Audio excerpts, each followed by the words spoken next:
Franklin Graham is the son of evangelist Billy Graham. He is also a minister and a vocal leader who recently announced the Decision America Tour 2016. It's a call for Christians across the nation to pray and live out biblical principles at home, in public, and at the ballot box. He has spent 5 decades speaking with a bluntness that few American preachers dare to use, building one of the largest Christian relief organizations on earth, while making enemies with nearly every sentence that leaves his mouth. Franklin Graham inherited his father's pulpit and turned it into something louder, more political, and more openly polarizing than Billy Graham ever allowed his own ministry to become. Now, at 74, he insists there is more the public still does not fully understand about his life, his convictions, and the fights he has chosen. What is Franklin Graham finally revealing? Stay right here, because the story runs far deeper than most people realize. From the mountains of Boone to a global mission. Long before he became one of the most recognizable and influential figures in American evangelical Christianity, William Franklin Graham III was a young man determined to carve out an identity completely separate from the famous surname he carried. Born on July 14, 1952, in Asheville, North Carolina, Franklin was the 4th of 5 children born to legendary evangelist Billy Graham and his wife, Ruth Bell Graham. His childhood unfolded on the family's mountain property known as Little Piney Cove, a secluded log home nestled in the Blue Ridge Mountains outside Asheville. While millions around the world knew Billy Graham as one of the most celebrated preachers of the 20th century, Franklin knew him simply as a father who was often traveling overseas, filling stadiums with enormous crowds, while his own children grew up largely under their mother's steady guidance. Unlike many preachers' children who eagerly embraced church life, Franklin developed a reputation for challenging authority from an early age. He found far greater excitement in motorcycles, hunting, fast cars, and outdoor adventures than in Bible studies or Sunday sermons. Friends and family would later describe him as stubborn, impulsive, and fiercely independent, qualities that frequently brought him into conflict with teachers and school administrators. During his teenage years, he experimented with smoking cigarettes, ignored many of the religious expectations surrounding him, and often tested the limits of acceptable behavior. At one point, disciplinary problems led to his removal from an educational institution, an episode that reinforced his growing reputation as the rebellious member of the Graham family. Living under the shadow of Billy Graham presented its own unique pressures. Everywhere Franklin went, people expected him to behave like the son of America's most famous evangelist. Yet, he has often explained that carrying the Graham name only intensified his internal struggle. He knew that countless people admired his father, but he resisted the idea that his own relationship with God could simply be inherited. Years later, he would repeatedly emphasize that no family connection, regardless of how famous or respected, could replace a genuine personal faith. That conviction became the central conflict of his youth and would eventually shape the message he preached throughout his ministry. By his early 20s, Franklin still had little certainty about the direction of his life. Searching for purpose, he traveled extensively through Europe and the Middle East, drifting from country to country with no clear plan for the future. The journey exposed him to different cultures and religions, but did little to answer the questions he carried. Then, at the age of 22, while staying alone in a hotel room in Jerusalem, he experienced what he has consistently described as the defining spiritual moment of his life. There, after reflecting on everything he had witnessed and wrestled with, he committed himself fully to Christianity. The experience fundamentally altered his priorities and ambitions. In his autobiography, Rebel with a Cause, Franklin later wrote that being Billy Graham's son would never be enough to secure his salvation, explaining that each individual must make a personal decision about faith regardless of family background or reputation. In 1979, at just 27 years old, Franklin Graham became president and chief executive officer of Samaritan's Purse following Bob Pierce's death. At the time, the organization remained relatively small, focused primarily on missionary assistance and limited relief work. Under Graham's leadership, however, it expanded dramatically into one of the largest evangelical humanitarian organizations in the world. Over the following decades, Samaritan's Purse grew its operations into more than 100 countries, responding to earthquakes, hurricanes, famines, refugee crises, wars, and disease outbreaks across multiple continents. Franklin's leadership responsibilities expanded even further in 2001 when he became president and chief executive officer of the Billy Graham Evangelistic Association. The appointment effectively united two of the most influential evangelical ministries under one leader and cemented Franklin as the public successor to his father. Although Billy Graham remained an admired global figure until his death, advancing age gradually reduced his public appearances, leaving Franklin responsible for preserving the ministry's evangelistic mission while adapting it to a changing cultural landscape. By then, Franklin had also established himself as an evangelist in his own right. Ordained in 1982, he conducted evangelistic festivals and crusades across North America, South America, Africa, Europe, Asia, and Australia, often speaking before audiences numbering in the tens of thousands. He became editor of Decision magazine, the Billy Graham Evangelistic Association's long-running publication, and authored numerous books exploring Christian faith, biblical teachings, family life, discipleship, and reflections on his father's remarkable ministry. His writing, combined with frequent television appearances and international speaking engagements, broadened his influence far beyond the organizations he formerly led. The ministries themselves also experienced extraordinary financial growth. Samaritan's Purse has reported receiving well over $1 billion in annual private donations in recent years, funding thousands of employees and volunteers working across disaster relief, medical care, education, and long-term development projects worldwide. The scale of these operations placed Franklin Graham among the most influential and financially powerful leaders in American evangelicalism, overseeing resources that rivaled those of many major religious denominations. Away from public ministry, Franklin built a family life that proved far more stable than his youthful years might have suggested.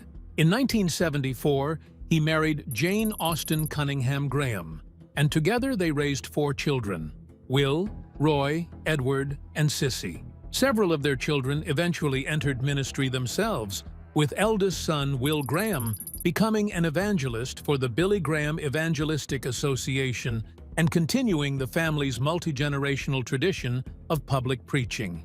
Yet, as Franklin Graham's influence continued to expand, so too did the controversy surrounding his increasingly outspoken views on politics, culture, and public policy.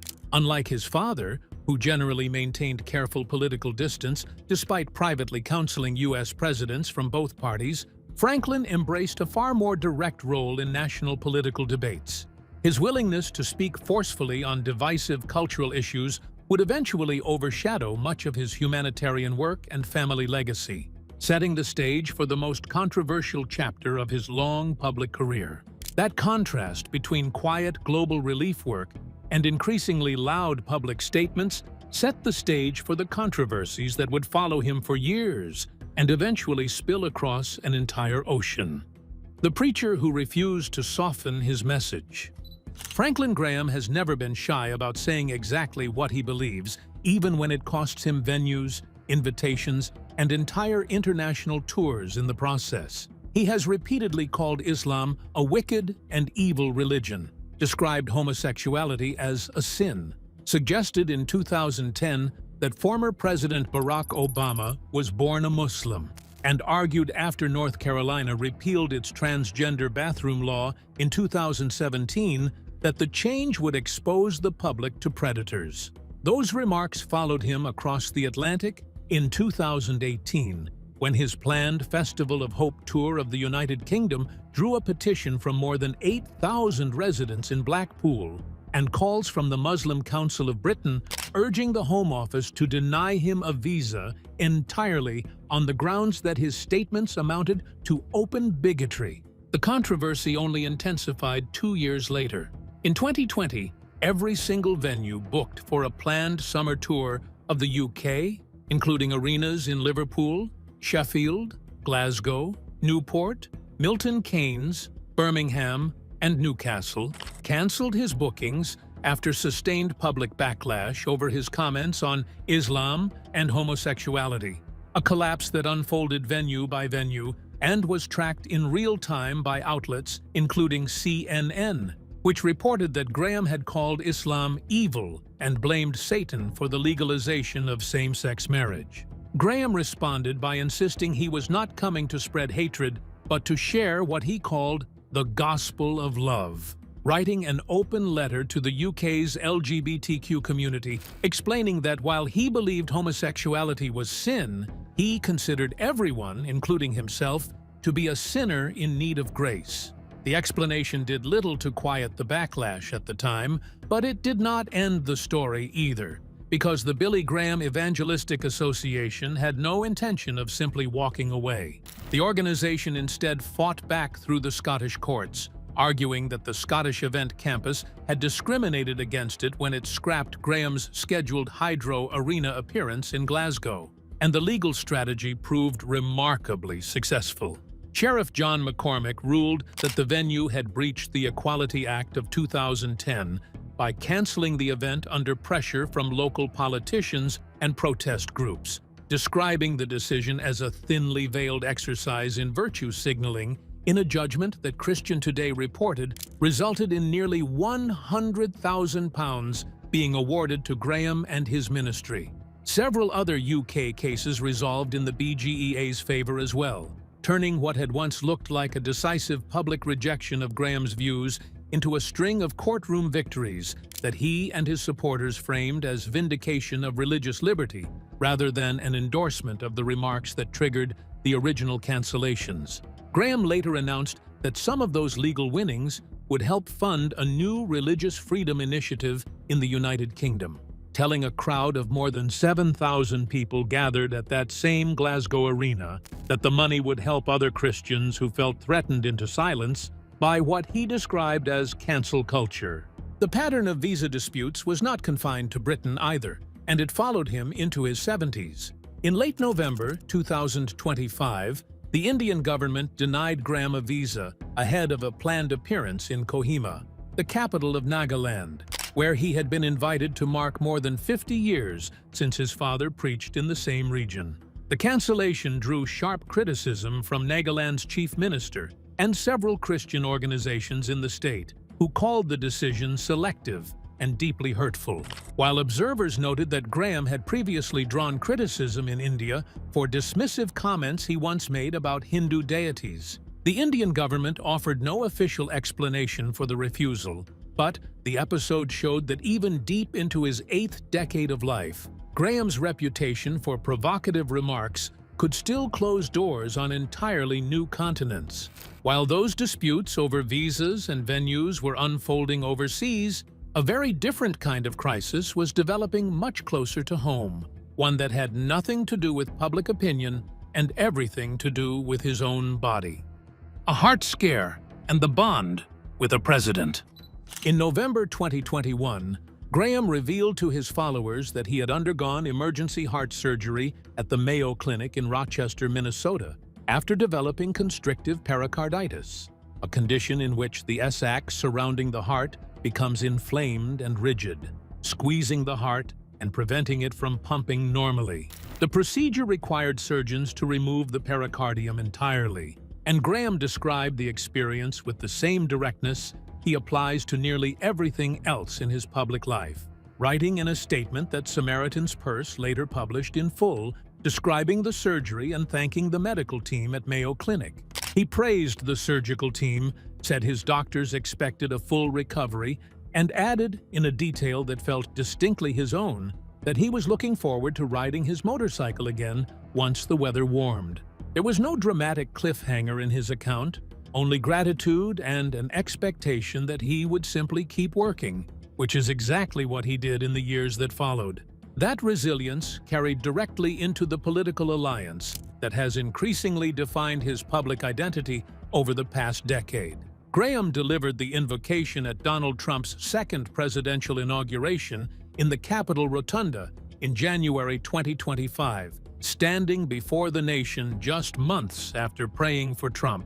At the 2024 Republican National Convention in Milwaukee, where he told the crowd that God had spared Trump's life following an assassination attempt earlier that summer. Remarks that PBS captured on video, alongside his comments crediting Trump for appointing the conservative Supreme Court justices behind the reversal of Roe v. Wade. He led a prayer that convention evening asking for divine guidance over Trump and running mate J.D. Vance, thanking Vance specifically for what Graham called his strong stand in defense of life. The bond between the two men grew even more personal, moving into 2026. After Trump publicly questioned whether he would make it to heaven, Graham wrote him a private letter dated the 15th of October 2025, offering assurance rooted in Christian doctrine that Trump's soul could be secure through faith rather than through works or accomplishments. A letter Trump later shared publicly on Truth Social during Palm Sunday, a moment BeliefNet examined in detail alongside the broader context of Trump's earlier remarks about his own mortality. Graham praised Trump's role in brokering a ceasefire between Israel and Hamas and cited scripture describing peacemakers as blessed before pivoting to the theological point he clearly considered more urgent. Weeks later, when Trump released an AI-generated image of himself that many viewers interpreted as depicting him as Jesus Christ, Graham publicly denied that the image carried any spiritual meaning and defended his longtime ally against a wave of criticism from other evangelicals who felt the moment had gone too far, a defense that drew fresh scrutiny of just how far Graham was willing to stretch his loyalty to a single political figure. That defense of Trump was only one piece of a much larger message Graham was determined to deliver as 2026 unfolded, one built around a single word he kept returning to again and again in nearly every public appearance. What is truth? The message, he says, must be told. By the spring of 2026, Graham had settled on truth as the organizing theme of his public ministry, and he chose an unlikely location to deliver it. He filmed an Easter special titled, "What is Truth?" in Minneapolis, a city that had recently endured the storming of a church service by a crowd of protesters following the deaths of two individuals at anti-ICE demonstrations nearby. A backdrop that 930 WFMD detailed alongside Graham's explanation for why he chose that specific city for his Easter broadcast. Standing in a city marked by exactly the kind of unrest he has spent years warning about, Graham told viewers that hatred, violence, and crime had become rampant, and that, in a time of such division, people were searching for somewhere solid to place their trust. The 30-minute program included music from Michael W. Smith, alongside recordings from the late Johnny Cash and Charlie Daniels, and it aired on national television as part of his Easter programming that year, reaching an audience far larger than most single church services could ever hope to gather in one place. Weeks later, at the Rededicate 250 Prayer Festival held in Washington, D.C., and backed by President Trump, Graham escalated that same message considerably.